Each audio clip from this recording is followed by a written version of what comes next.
Hi, I'm Jake. I love to read and I love to cook. I wanted to make some videos demonstrating how to make some of my favorite recipes from some of my favorite fictional worlds, and to start that off, I'm going to be making a lemon curd tart from Kiri Callahan's The Hearth Witch's Guide to Magic and Murder. I'm going to get right into it. Let's get into the kitchen. Okay, we've got some heavy cream, powdered sugar, Earl Grey tea, and lavender here. We're going to get those into some type of airtight container, something you can shake, mix that together really nicely. I'm going to use this mason jar. You want to get that mixed up really well and get that in the fridge. It needs to infuse for 8 to 12 hours. You might do this, early in the morning or overnight ahead of time. But once that's done infusing, we're going to pour that into a mesh strainer and strain out all the lavender flowers and those tea solids. And that's going to leave us with this really nice heavy whipping cream. You can beat this with a hand mixer. You can throw it in a stand mixer with the whisk attachment. I definitely recommend using a method like that. I've been skipping arm day for like 6 weeks, so I'm gonna whisk it by hand with this wire whisk here, which took me about 8 minutes. Here is what that looks like at about 800% speed. Now, like I said, I don't recommend doing it this way. It took me entirely too long, but once it's done, get a spatula and you can put this in either a piping bag of some sort or a Ziploc bag or some type of container with a lid that you can put in the fridge and let this chill until you're ready to use it. If you want a nice quenelle of whipped cream, then go with the container. If you want it to be a little faster and easier to dispense, or if you like to do piping designs, then obviously go with the piping bag. But this is going to come together pretty quick from here, and you'll see we get a really nice consistency. And I'm going to call it good there, mostly because my arms are tired. We only need a few ingredients to make a really nice lemon curd, but the most important is definitely the lemon zest itself. You want to be careful zesting any kind of citrus because when you get into that white pith material underneath, that's where you start to find those flavors that'll turn your dish a little bit bitter, especially when it's been chilled, like this is going to go in the fridge for a while. You can see here I'm keeping it pretty shallow. The pith is still stained a little bit yellow. I haven't gotten all the way into that bitter material. And that's going to give us a nice, light, refreshing lemon curd. Now, the thing that would make it a little bit easier to avoid hitting that bitter pith and also would probably speed this up quite a bit is if I were doing this in one smooth motion. You can see I'm kind of rolling it along the microplaner. If I did that with, an even pressure in one smooth roll, it would go a lot faster and I would, be less likely to hit that white material underneath and make my dessert bitter. Once you've got your lemon nicely zested, get your lemon juice and lemon zest, some egg yolks and sugar into a double boiler, and we'll get those on the stove. You want to get that just mixed together. You don't want to over whisk this because you don't want to introduce air and create bubbles. That's what's going to give your curd that weird sort of spongy texture. I definitely did over whisk this. This is what that looks like a little bit here, where I've got it looking pretty foamy, also steaming up the glass a little bit. But yeah, that's too much air in the curd. Luckily, I caught it here and was able to back off, and that definitely made a difference. But this also made a difference. This was too much whisking.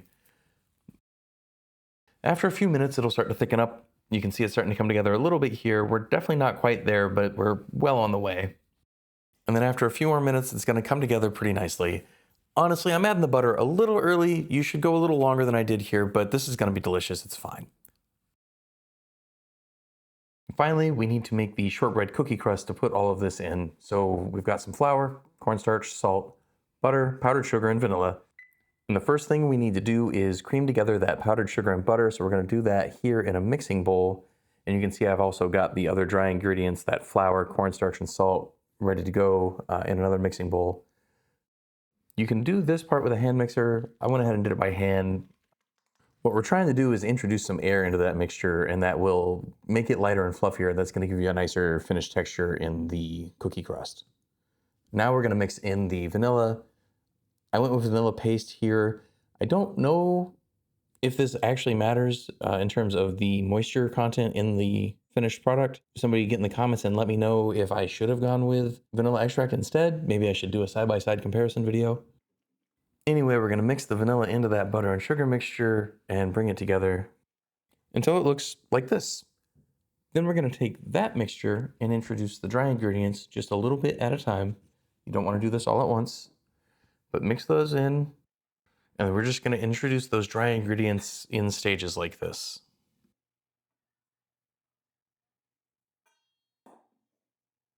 At the end, I worked the last bit in with my hands, and honestly, I recommend doing it this way all the way through. I definitely overworked the dough here, and it made the finished crust a little tough. But honestly, that's also on another thing I got wrong, which I'll show you here in a minute. But you want to bring that all together, make sure you don't have any pockets of butter anywhere in there. You want to make it nice and crumbly. And you can see here, I've actually got it too crumbly, it's too dry. Don't try to bring this together with water. We're actually going to add butter, room temperature, a tablespoon at a time, and just work that into the dough until we get it to come together and form a ball, something like this.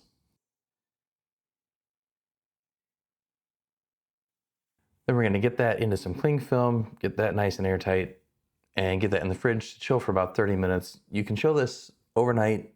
We make this ahead and use it the next day. That's fine too. But we're going to pull it out of the fridge. You can see here it's nice and hydrated now. Everything's coming together. We're going to get that between a couple of pieces of parchment paper to roll it out, because that's going to make it easier to roll out and get off of the surface when we're done and actually get it into the tart tins. Now you want to roll this out fairly thin, about 1/4 of an inch. I actually went a little thinner than that here.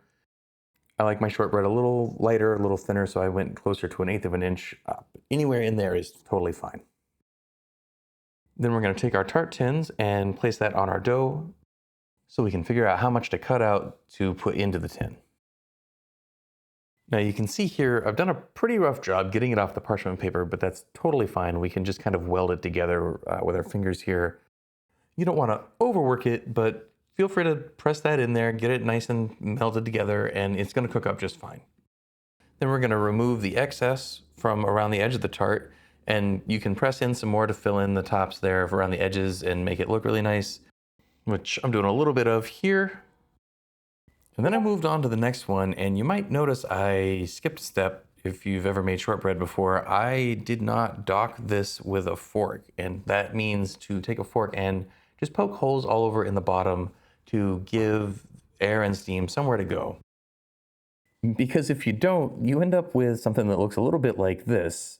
And my wife had a really good idea for how to fix it, but honestly, I don't even like these tart tins in the first place. You should use tart rings, the perforated tart rings with like a nice perforated silicone mat underneath them. I got them after I started making this video, and it was such a game changer. But I've got some tart shells that are going to work, and so we're going to put the lemon curd into the tart shells.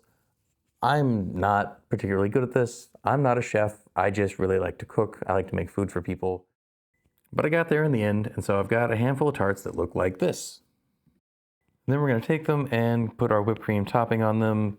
You might notice I'm using an Easy Whip here. Yeah, I cheated. We made another batch of tarts before, and that first batch of whipped cream definitely got eaten. It was fantastic. I did run into one problem here. You want to be a little careful with how fast you let the whipped cream come out. This is pressurized, and you can see here I totally blew one of the tarts out. But then we're just going to garnish with a little bit of dried lavender at the end. And this is what that looks like when it's all done. You can see my crust is thick. It's going to be a little crunchy. That's my fault. That has nothing to do with the recipe. It's going to be delicious. It was delicious. I ate too many of these. And there you go. There's nothing left to do but to pour a little tea and enjoy what we've made. I hope you give this book a read, and I really hope you give this recipe a try, because it's really so easy to make, and it's such a delicious dessert. I'll link to the author's information below in the description. She just announced a release date for book 2 this fall. Really excited to read that. And I'm also really excited to get started on the next video. I can't wait to show you what I'm making next. If you do decide to make this, show me, tag me on social media. Those will be in the description. I'd love to see people making food, and especially making food and sharing it with other people. I think it's one of the best things we can do together. Enjoy.